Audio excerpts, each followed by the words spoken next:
Hello UERM students.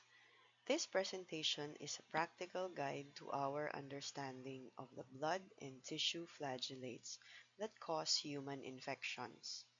These parasites belong to the protozoan genera Trypanosoma and Leishmania. You all know by now that the infections caused by hemoflagellates are endemic in some parts of the world.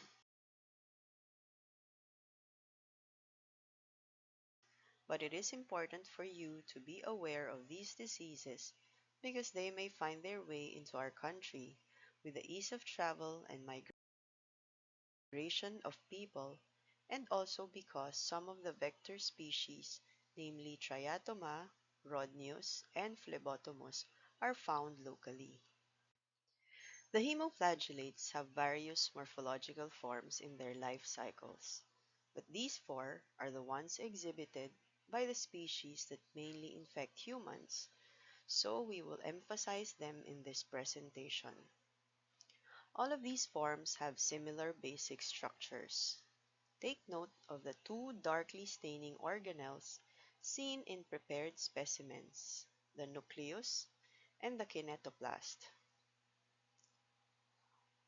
The nucleus is the larger one, and the kinetoplast marks the origin of the undulating membrane. Let's try to familiarize ourselves with each of these forms. The trypomastigote or trypanosomal form in some literature is the characteristic bloodstream form of the Trypanosoma species. The parasite body is elongated, usually around 12 to 35 microns in length. In this form, a kinetoplast is at the posterior end of the parasite, and the undulating membrane extends the body length, trailing off in the anterior end as a free flagellum. The nucleus is again the larger of the two darkly staining structures in the cell. Trypanosoma brucei has two forms of trypomastigotes: short, stumpy forms and long, slender forms. Short, stumpy ones are more adapted to the insect's body, so they are typically ingested by the insect vectors. Trypanosoma cruzi trypomastigotes are shorter than those of Trypanosoma brucei and may appear C-shaped in blood smears. The epimastigote, or the crithidial form, is mainly an insect vector stage of the Trypanosoma species. In this stage, the kinetoplast lies just above the nucleus, and the short undulating membrane extends to less than one-half of the body length. The promastigote or leptomonad form has its kinetoplast at the anterior end, and it has no undulating membrane, just a free flagellum. It is the main insect vector stage of the Leishmania species. Lastly, the amastigote or leishmanial form is more rounded or oval than the other forms. It is around 2 to 5 microns by 1 to 3 microns in size. It has no flagellum and undulating membrane. This form is mainly found in the cells or tissues of the host, as seen in the image on the right, which shows several amastigotes within a macrophage. On the left of the image, there is a solitary amastigote which is easily identified because of the two organelles inside the cell, the kinetoplast and the nucleus. In finding out the etiology of a parasitic disease, it is important to note the diagnostic stage of the organism because it is the morphological form that we look for in a specimen. For the hemoflagellates, these two are the diagnostic stages. The trypomastigote is for the genus Trypanosoma, while the amastigote is for Leishmania. However, this information alone is not enough to identify the specific agent. Remember, some morphological forms are not exclusive to the species. The trypomastigote may be found in both Trypanosoma species, while the amastigote may be seen in Leishmania and in Trypanosoma cruzi. Here are some tips on how to tell one species from the other. If images or descriptions are given for comparison, check the shape of the trypomastigote and the size of the kinetoplast. Trypanosoma cruzi is more curved and has a larger and more prominent kinetoplast as seen in these images. Another tip, if there are dividing forms found in the blood smear, the parasite is Trypanosoma brucei. If you remember from the lecture, Trypanosoma brucei trypomastigotes replicate in the blood and other body fluids, while in Trypanosoma cruzi infections, the replicating forms are amastigotes found in the tissues. The Trypanosoma cruzi trypomastigotes that are released in the blood do not replicate. Next tip, if the specimen shows an amastigote, you easily think of Leishmania as the causative parasite. But remember that Trypanosoma cruzi metacyclic trypomastigotes transform into amastigotes when they enter the tissues of the host. In tissue biopsies, therefore, presence of amastigotes may not always mean that the parasitic agent is Leishmania. So how can you tell between the two species? The tip is to look for other stages in the specimen. The left image shows amastigotes in cardiac tissue. Those enclosed in black are all amastigotes, while those surrounded by the white line appear somewhat elongated. This specimen actually shows a transformation of amastigotes into trypomastigotes prior to their release into the bloodstream. If you recall the life cycles, it is Trypanosoma cruzi that demonstrates this transformation. In fact, trypomastigotes are not seen in the Leishmania species. On the right image, one can see amastigotes shown by blue arrows, mixed with flagellated forms shown by black arrows. These flagellated forms are promastigotes, as evidenced by the presence of the kinetoplast at the anterior end of the parasite and the absence of an undulating membrane. Between Trypanosoma cruzi and Leishmania, it is the latter which may show promastigote forms in its life cycle. However, the promastigote is mainly an insect vector stage in Leishmania. But why do we see it here in a skin nodule biopsy? This is because the delay in specimen processing, coupled with the right ambient temperature that is similar to that of the gut of the insect vector, allowed for the transformation of the amastigotes into promastigotes. So if the life cycle seems too daunting, simplify it. Focus on the mammalian stages for the practical exams because those are the ones more likely to be found in specimens. For the theoreticals, you need to remember the vector stages as well. This is the life cycle of Trypanosoma brucei. The infective stage, metacyclic trypomastigote, is injected by tsetse flies into a host. These transform into trypomastigotes in the blood and other fluids where they divide by binary fission. These trypomastigotes are responsible for the symptoms in the acute phase of the disease. When a tsetse fly bites an infected host, it ingests the trypomastigotes. In the insect's gut, they transform into procyclic forms, which transform into the replicating forms, the epimastigotes. These forms proceed from the midgut to the salivary gland prior to injection in the next blood meal of the insect. So what forms must you remember? In the mammalian host, metacyclic trypomastigotes from the vector and trypomastigotes in the blood. In the insect vector, procyclic and metacyclic trypomastigotes and epimastigotes must be remembered. For Trypanosoma cruzi, the infective stage is also the metacyclic trypomastigote, but this time the parasite is found in the feces of the insect. When the triatomine bug feeds on a host, it defecates after feeding. The bite triggers itching, and so the metacyclic tripomastigotes found in the feces get into the host either through the insect bite or through broken skin and mucosa when the host scratches the bite.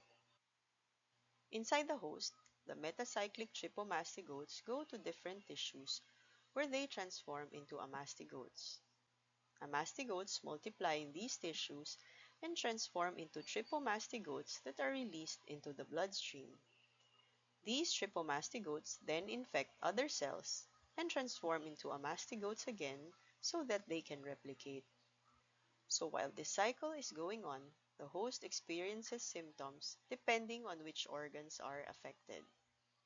When a bug bites the infected host, it ingests the tripomastigotes found in the blood, and these transform into epimastigotes in the midgut attached via the flagellum. They replicate there and travel to the hindgut to mature into the metacyclic tripomastigotes, which are the infective forms. When epimastigotes mature into metacyclic tripomastigotes, they detach from the gut and are carried down to the hindgut and passed with the feces. So what to remember for Trypanosoma cruzi? Metacyclic tripomastigotes from the insect become amastigotes in host cells that transform into tripomastigotes and get released in the blood. In the insect vector, the tripomastigotes transform into epimastigotes, the replicative forms in the midgut.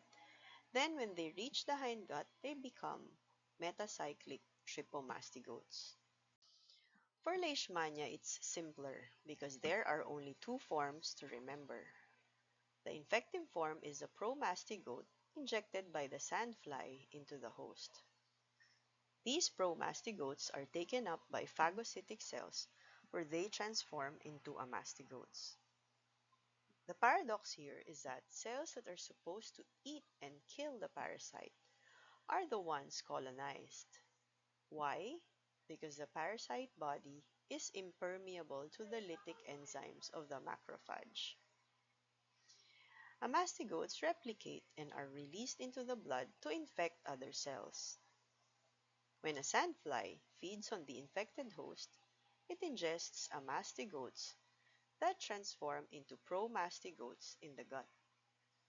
The promastigotes replicate in the gut and migrate anteriorly towards the proboscis of the sandfly in preparation for the next blood meal. So again, what parasite forms must you remember? Promastigotes from the insect and amastigotes in the host's phagocytic cells. Another useful way of reviewing for the practical exams is to make a table of the following information. In the module posted in your LMS, you will find a similar table and your task is to fill it out as a batch. Just a reminder, you must contribute to the table before you can proceed to the next module. So if a case is presented to you, will you be able to identify the causative species? If either the lesion or diagnostic stage alone is given, then it might be difficult to identify hemoflagellates up to the species level. Why is this? Recall that all hemoflagellate infections have cutaneous lesions. Unless the lesion is described to the letter, as in textbooks, it will not be very helpful in identifying the causative species. Some examples of characteristic lesions are Romagnus sign for Chagas disease and Winterbottom sign and chancre for African sleeping sickness. So if the lesions are not descriptive enough, what other information in the case might be useful?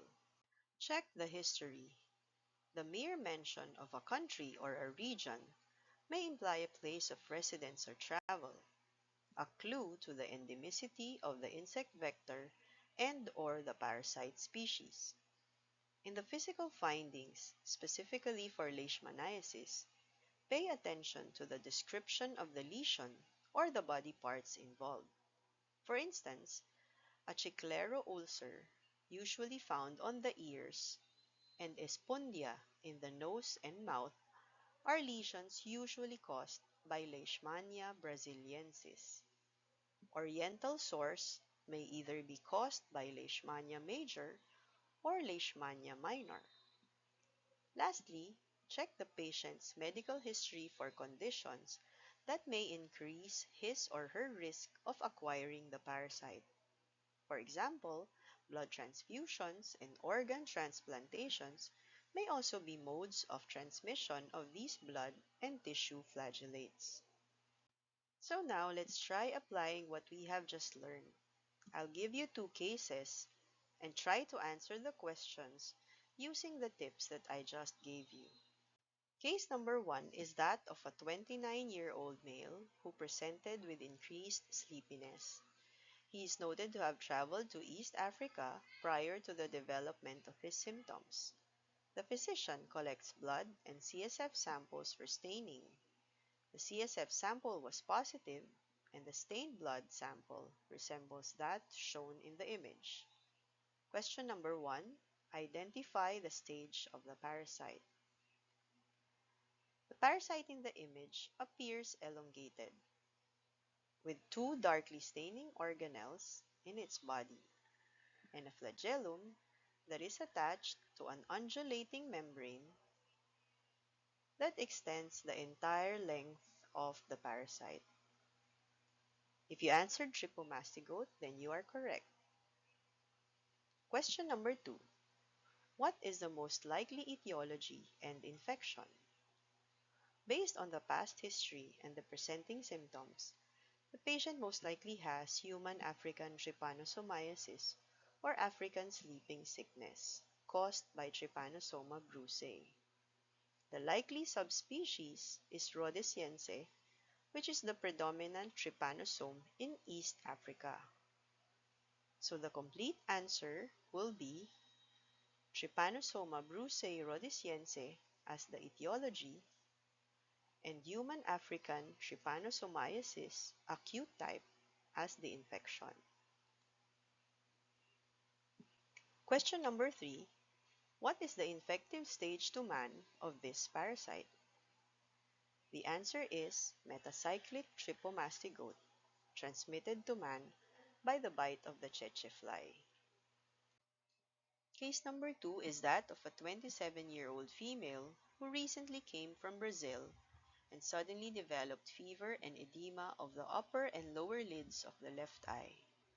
If this were a case of Chagas disease, which of the two images will show the blood sample taken from the patient? So can you tell what Trypanosoma species are shown here? Both trypomastigote forms are C-shaped, but parasite A has a larger kinetoplast than parasite B. Therefore, A is Trypanosoma cruzi, while B is Trypanosoma brucei. So to answer the first question, image A shows the blood sample of a patient with Chagas disease. I hope you solved the two cases correctly. Just remember the tips that I shared with you, and you'll be able to answer my questions for both theoretical and practical exams. For any clarifications on the presentation, you may send me an email at this address or the Canvas inbox. Thank you for your attention and see you in the lab!